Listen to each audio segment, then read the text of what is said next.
как же и где же образуется желчь? Желчный пузырь – один из самых главных органов в традиционной китайской медицине. Если вы не будете пить воду и не начнете пить воду, желчный пузырь и желчеоток вы себе никогда не наладите. Одна из причин хруста в суставах связана с желчным пузырем. Печеньки, мороженки, пироженки, тортики, все вот эти быстрые углеводы, они способствуют загущению желчи. Друзья, я всех рад приветствовать. Меня зовут Евгений Козлов, я доктор китайской медицины, нутрициолог и фитотерапевт. А это канал о здоровье. На этом канале мы с вами будем обсуждать разные тонкие моменты и нюансы здоровья, как себя восстановить нелекарственными методами. И тема сегодняшней небольшой лекции – желчный пузырь. Желчный пузырь – один из самых главных органов в традиционной китайской медицине, который, к сожалению, в классической медицине очень мало рассматривается и практически ему не уделяется никакого внимания. Симптомов, между прочим, проблем желчного пузыря очень и очень много. Например, если вас беспокоит хруст в коленях, у вас есть кожные заболевания, атопический дерматит, нейродермит, псориаз, акне, прыщи, если у вас постоянное вздутие живота, я думаю, точно многие с этим сталкивались, если у вас есть предрасположенность к запорам, если у вас есть боли в правом подреберье или головные боли постоянные в зоне виска, если у вас есть метаболические нарушения в организме, это все симптомы патологии желчного пузыря.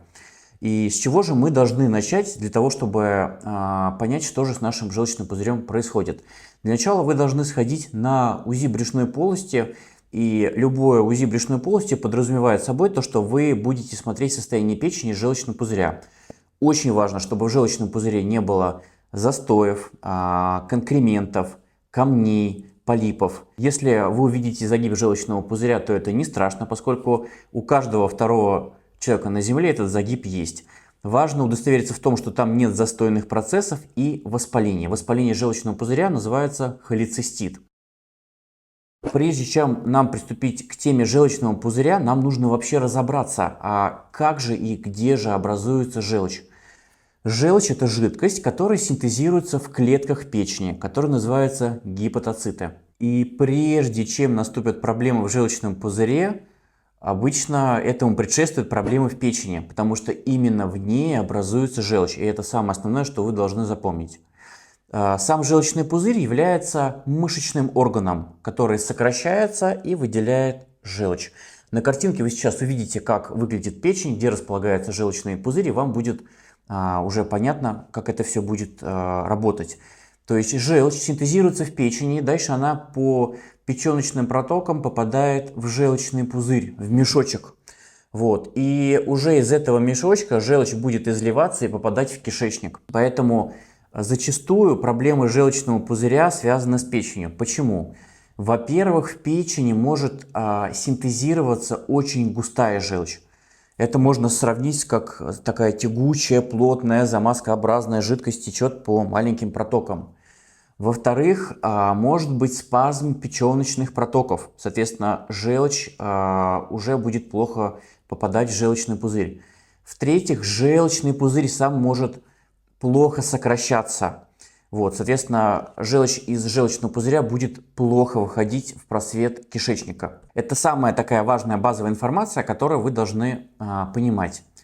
Желчь очень важна в нашем организме, потому что она выполняет очень много функций. Во-первых, желчью выходят все токсины. То есть представьте себе, если желчь у человека очень густая и очень плохо выходит из желчного пузыря, к чему это приведет? Это просто приведет к тому, что токсины плохо будут эвакуироваться из нашей печени.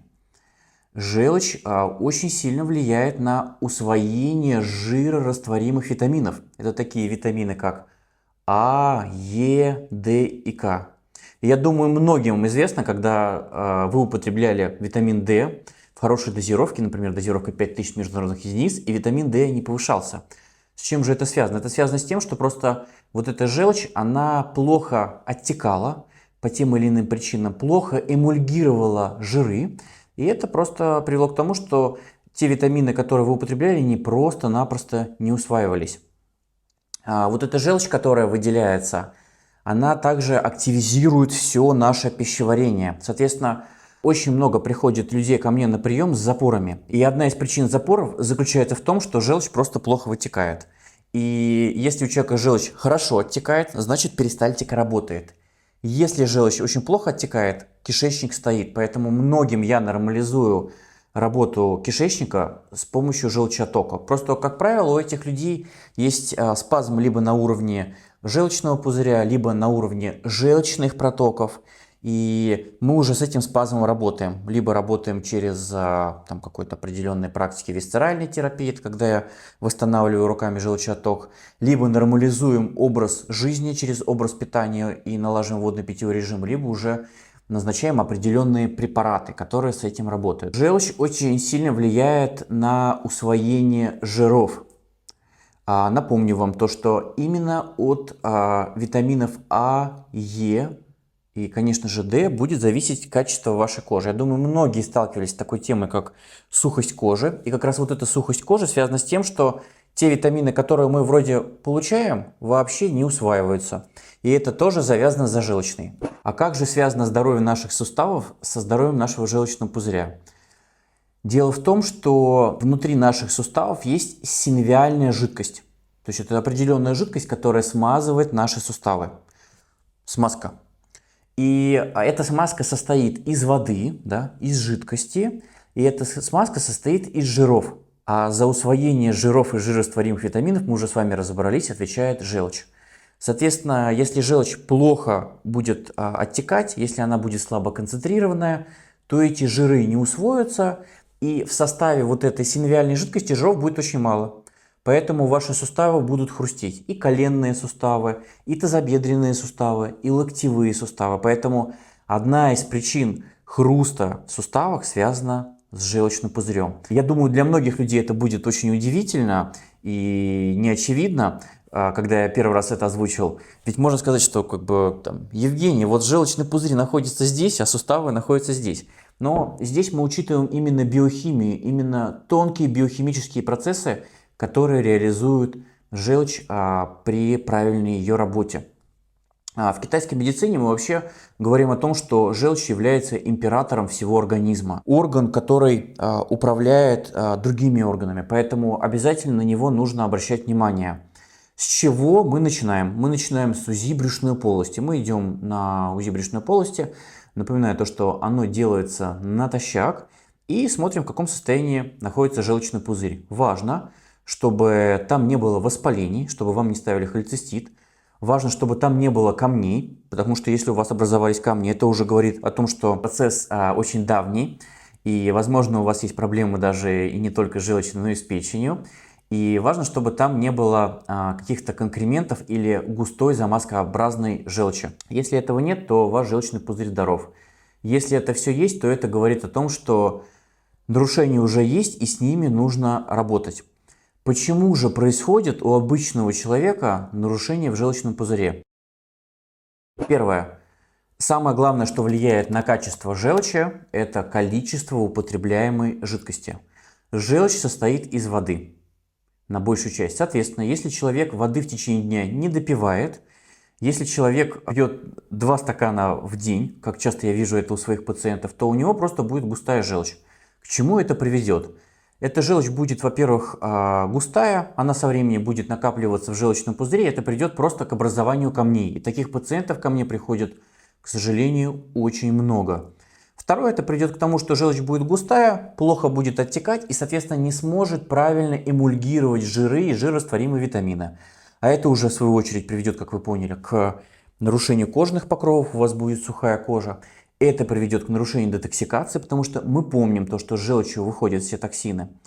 Это приведет к нарушению перистальтики, потому что мы тоже с вами уже изучили то, что желчь способствует хорошей перистальтике кишечника. И это приведет к скрипучести ваших суставов. Поэтому первое, что мы должны сделать, это разжижить нашу желчь. Мы это делаем с помощью водно-питьевого режима. Если у вас уже на УЗИ обнаружена густая замазкообразная желчь, это говорит о том, что мы должны пить каждый день не менее 2 литров тепло-горячей воды. Почему же тепло-горячей? Дело в том, что именно тепло-горячая вода снимает спазм с протоков печени из протоков желчного пузыря. Буквально вот эта тепло-горячая вода, она обладает спазмолитическими свойствами, и желчь начинает оттекать. Поэтому, если вы не будете пить воду и не начнете пить воду, желчный пузырь и желчеоток вы себе никогда не наладите. Второе, на что мы должны обратить внимание, это на нашу физическую активность. Дело в том, что наш желчный пузырь стимулируется напрямую нашей активностью. Поэтому, когда вы утром встаете, чистите зубы и сразу садитесь на машину, едете на работу и потом сидите весь день на рабочем месте, конечно же, это приведет к вялости желчного пузыря. Утром, наоборот, нужно проснуться, сделать зарядку. Возможно, это будет йоговская сурья-намаскар. Или это будут какие-то определенные упражнения, связанные с поворотом корпуса, с нагрузкой на пресс. То есть это все упражнения, которые будут стимулировать ваш желчный пузырь на ток. Возможно, вы утром прогуляетесь и сделаете, там, может быть, хотя бы 1000 шагов. То есть уже даже ходьба будет дополнительно стимулировать наш желчеоток. Кстати, если вы посмотрите на большую часть таких основных религий, которые есть, то во всех религиях есть определенные дополнительные упражнения, которые будут стимулировать желчеоток. Например, в православии принято класть земные поясные поклоны, да, а когда мы делаем поклоны, мы дополнительно стимулируем желчный пузырь. А в исламе, когда выполняется намаз, там все вот эти позы, они тоже способствуют правильному желчеотоку. Поэтому во всех религиях эти практики введены не только с духовными целями, но и для дополнительной стимуляции нашего желудочно-кишечного тракта. Вот. И это не просто так. Поэтому второе, что мы берем на вооружение, это движение. Мы должны в течение дня двигаться, заниматься зарядкой, ходить в зал, плавать в бассейне. И только тогда ваш желчный начнет работать. Третье, на что мы обращаем внимание, это, конечно же, питание. Мы должны с вами понимать то, что желчь выделяется каждый раз, когда мы выпили воду, либо мы съели что-то. Соответственно, те люди, которые кушают один раз в день, у них желчный не работает, потому что они не стимулируют свой желчный. Для того, чтобы желчный хорошо работал, нужно кушать не менее 2 или 3 раз в день. Что же кушать для того, чтобы желчь наиболее активно выделялась? Самая любимая пища для желчного пузыря – это жиры. Поэтому я своим пациентам рекомендую включить в свой рацион сливочное масло или масло кхи, или сыродавленное масло. Вы можете, например, купить сыродавленное кунжутное масло, или льняное масло, или масло расторопшее, и употреблять его обязательно по 1 чайной ложечке натощак. Вы можете включить в завтрак яичницу или авокадо. Это вообще уникальный продукт, который в себе содержит большое количество жиров. То есть можно сделать утром хороший белковый жировой завтрак. И это особенно актуальна тем, у кого желчный пузырь изначально плохо сокращается и очень вяло работает. То есть вы утром встали, выпили 2 стакана тепло-горячей воды, вы уже активизировали работу желчного пузыря, потом скушали хороший плотный белковый жировой завтрак, и вот эти жиры уже активизируют отток желчи. То есть уже у вас утро направлено на то, чтобы оздоровить свой желчный пузырь. А как будет выглядеть утро обычного человека? Человек встал, воду не выпил, скорее всего, попил там полкружки какого-нибудь чая, скушал печеньку со сгущенным молоком и пошел на работу. Конечно же, рано или поздно у такого человека будут камни в желчном пузыре или холецистит, и ему придется бежать к доктору и все это исправлять. Поэтому обращаем внимание на то, что едим. Что будет желчь загущать? Желчь наиболее сильно загущает пища углеводного характера, то есть все печеньки, мороженки, пироженки, тортики, все вот эти быстрые углеводы, они способствуют загущению желчи. А мы должны, наоборот, каждый раз, каждым нашим рационом и особенности соблюдения водно-питьевого режима нашу желчь разжижать. Поэтому обращайте на это внимание, и тогда ваша желчь будет хорошая, текучая, и у вас тогда никогда не будет камней. На что еще обращаем внимание? Есть специальные БАДы, которые любят все нутрициологи, которые делают желчь более текущей. Первый БАД – это лецитин. Он является абсолютно безвредным. Это просто аминокислота. Обычно мы ее назначаем по 1 чайной ложке за завтраком для взрослого человека. И я ее использую как в схемах рассасывания камней, так и в схемах для работы с густой желчью. Поэтому, если у вас есть на УЗИ признаки густой желчи, или вы просто хотели позаниматься профилактикой желчного застоя, то можете смело добавлять это себе БАД в рацион и употреблять по 1 чайной ложечке за завтраком. Также мы используем такую аминокислоту, как таурин. она тоже способствует оттоку желчи, и она не имеет побочных эффектов. И у меня было очень много пациентов, которым я назначил просто таурин или лецитин, и после приема данных БАДов у них полностью уходил хруст в суставах. И бывает, даже родители приводят своих детей с этой же проблемой, и после нормализации желчеоттока мы им все это убираем. И, конечно же, будучи фитотерапевтом, я не мог не составить для вас фитосбор, который будет нормализовывать желчеотток, будет нормализовывать текучесть желчи, снимать спазм с протоков желчного пузыря и вообще восстанавливать работу печени. Данный рецепт вы также сможете увидеть внизу под видео, я вам его полностью оставлю, чтобы вы им пользовались и обязательно использовали для профилактики хотя бы 1-2 раза в год. Рецепт сбора будет выглядеть таким образом. Вы берете лист мяты перечный 40 грамм, подорожник большой 40 грамм, цвет ромашки лекарственный 40 грамм, трава зверобоя 20 грамм, тысячелистник обыкновенный 20 грамм и корень одуванчика 20 грамм. Все вот эти травы смешиваете в определенной граммовке, которую я вам указал, и получаете большой сбор. Дальше этот сбор нужно будет принимать. Каким образом? Вы берете столовую ложку этого сбора, разводите на 0,8 литра кипятка для взрослого человека, это дозировка, настаиваете 1 час, процеживаете, это значит убираете жмых, и выпиваете за 3 приема, утром, в обед и вечером, за 10-15 минут до еды. Этот сбор нужно пить месяц для того, чтобы он сработал. Подобный курс, я еще разок повторюсь, рекомендую делать 2 раза в год. Этот сбор будет профилактировать застойные явления в желчном пузыре. Если у вас есть холециститы, он будет эффективно лечить данные воспаления.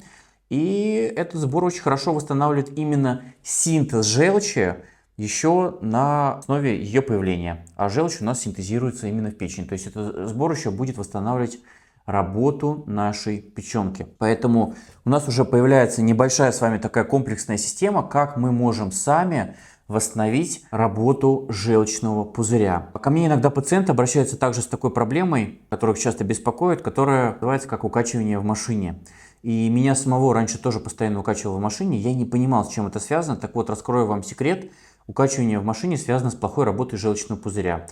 И когда меня раньше укачивало, поначалу я просто брал либо порошок аюрведического препарата, который называется Маха Сударшан Чурна, 1/4 чайной ложечки, проглатывал, запивал водой, либо порошок корня аира, 1/4 чайной ложки. И у меня сразу все эти симптомы уходили. Но когда я полностью вылечил себе желчный пузырь, наладил желчеотток, у меня это полностью прошло, мне уже не нужно было ничего принимать. Хотел бы немножечко коснуться также еще одной очень интересной темы. И эта тема связана со вздутием и газообразованием. Это то, что беспокоит большую часть пациентов, которые приходят на прием. Живот постоянно дует практически от всей еды, и он увеличивается в 2 или 3 раза, хотя совсем ничего не съел. И с чем же это связано? Это тоже связано с желчью. Дело в том, что есть еще одна очень важная функция у желчи, про которую я вам не говорил. Желчь санирует пространство тонкого и толстого кишечника. Что же это значит? Желчь обладает бактерицидным свойством, и именно от качества желчи зависит состав нашей микрофлоры. И я зачастую не назначаю человеку про- или пребиотики или метабиотики. Я зачастую терапию вздутия и газообразования начинаю с лечения и восстановления желчеоттока. Когда желчь выделяется в достаточном количестве, нужной концентрации, то она, попадая уже в кишечник, делает все сама. То есть наша микрофлора напрямую зависит от качества и состава желчи. Восстанови свою желчь, и тогда у тебя уйдут вздутие и газообразование. Все на самом деле просто. А, как правило, в классической медицине делают сразу назначение пробиотиков и работают с тонким или толстым кишечником. И это является очень большим заблуждением, потому что основная проблема находится все же гораздо выше, в районе желчного пузыря и в районе печени, потому что там эта желчь синтезируется. Благодарю вас за то, что посмотрели это видео до конца. Я уверен, что оно было вам полезно. Обязательно ставьте лайк, обязательно на меня подписывайтесь, дальше будет еще много интересного контента. И напишите в комментариях, с какими проблемами желчного пузыря сталкивались именно вы, как вы это решали. И попробуйте применить те рекомендации, которые я вам дал, и отпишитесь в комментариях, насколько вам это сильно помогло. Также я веду свой телеграм-канал, я обязательно ссылочку на него оставлю внизу видео, подписывайтесь на него, там я еще больше делюсь полезным контентом, рассказываю, как лечить разные органы системы, как заниматься оздоровлением своего организма и делюсь своей жизнью. Благодарю вас за просмотр, увидимся в следующем видео и будьте здоровы!